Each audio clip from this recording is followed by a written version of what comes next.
Hey, friends. Happy Monday. I hope you guys are having a great day. It's nice and sunny here and super nice out.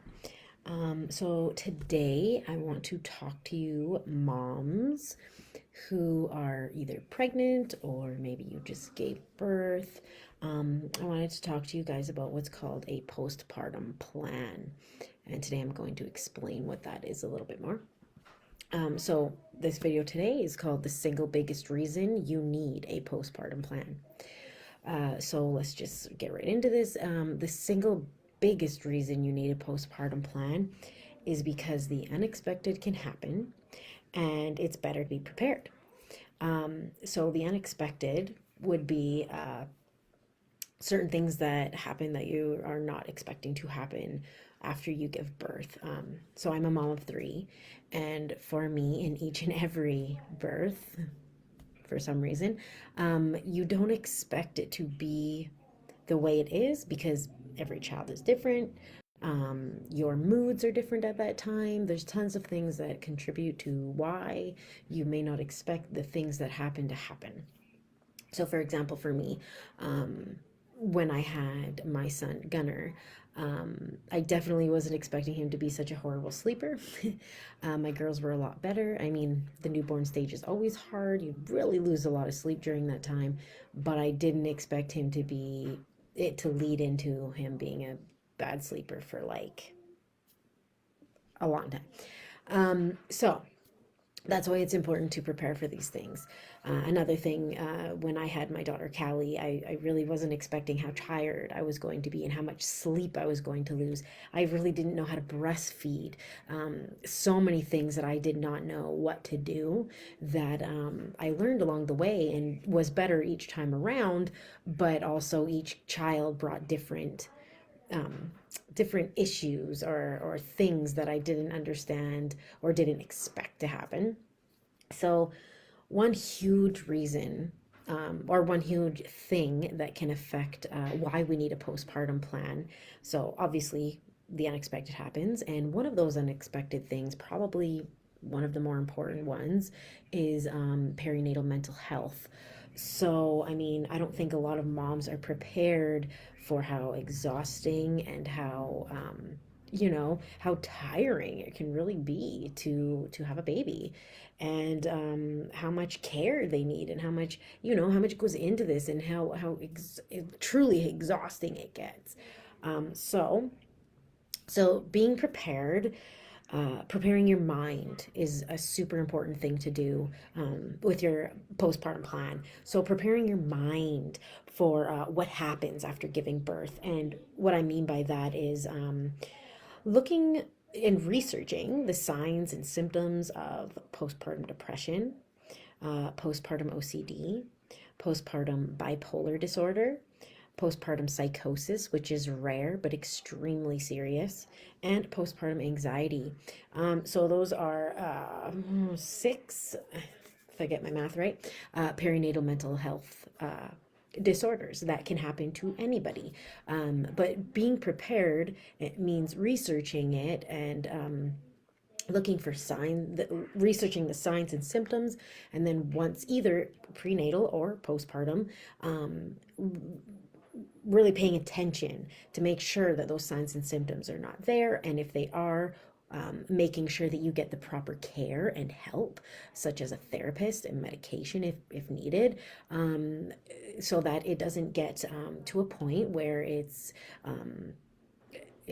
hard. It's way harder. It's so much easier when you can catch it at an earlier time and you don't have to really stress out about it. Well, I mean, you're still going to be stressed, but that it doesn't get to a point where it's like so much and you really are like broken. And I did that. I did it, with at least two of my children. After giving birth, I experienced perinatal mental health. I experienced postpartum depression, postpartum anxiety, some to a point even postpartum OCD, and postpartum uh, post traumatic stress disorder.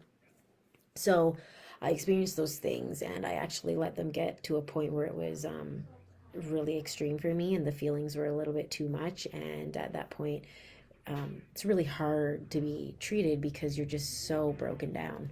Um, and that's what I felt like for a long time. I don't anymore because I am getting help, and I have a lot of things in my life have changed, and my children are getting older, so it's gotten easier. But for sure, in the beginning, when they are newborns up to even a year old, it can be very stressful for moms. So postpartum plans are extremely important in this aspect of it. So yeah, so making sure to research postpartum or perinatal mental health and the ones I just listed, looking for the signs and symptoms, really knowing them, being aware of them, and getting the help when you need it. So that's a really big part of this postpartum plan. Another part of the postpartum plan is, and that would be mindset. Like, mindset is super important to make sure that you have the proper mindset going into giving birth and coming out after. And that also includes being informed on certain things. Perinatal mental health is one of them. Another thing is sleep deprivation. Sleep deprivation is something that people are prepared for, but they don't really understand until they're fully in it. I am one of those people for sure, and it happens with every kid. You're like, oh, I can totally do this. Third kid around, you're like, yeah, I got this, and then the baby's born, you're like, oh my gosh, I don't got this.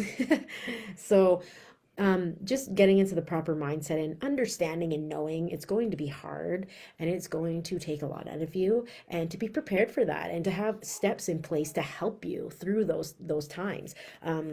Sleep deprivation can really contribute to perinatal mental health, especially, well, all of them, postpartum depression, postpartum anxiety, postpartum OCD. I mean, being tired through all of these things, it does not help the case of perinatal mental health. Making sure that you're getting sleep when you need it is very important. So if that means you have to go a day without cleaning because you need to catch up on sleep, then so be it. Your mental health and your self-care should come much before cleaning. Get somebody else to clean for you if you absolutely can't stand the mess. Get somebody else to clean for you. It is so much more worth it for you to have the proper sleep. Because sleep deprivation can be a huge contributor to perinatal mental health.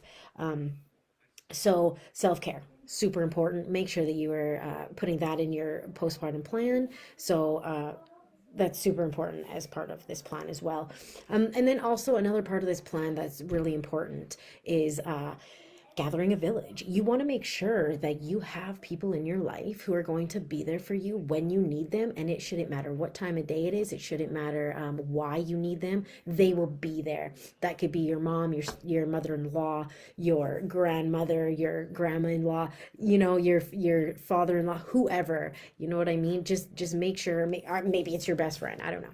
Anyways, just make sure that you have people there who are going to help you through this time, and make sure that you also share with them the research that you've done on perinatal mental health, so they also know the signs and symptoms, so they can also see things maybe you can't, and point them out and help you to get the help that you need, so that you can be the best mom, and so that you can be the best you, and so that you're happy and healthy, because that is honestly what is the most important. I always hear people, my mom just has a new baby, and people will ask, how's the baby doing? Like, how are they sleeping and this and that? But, they don't ask as much how the mom is doing. And I want to change that. I want moms to understand that they are just as important as the baby. And our mental health is just as important as their health, as the baby's health as well.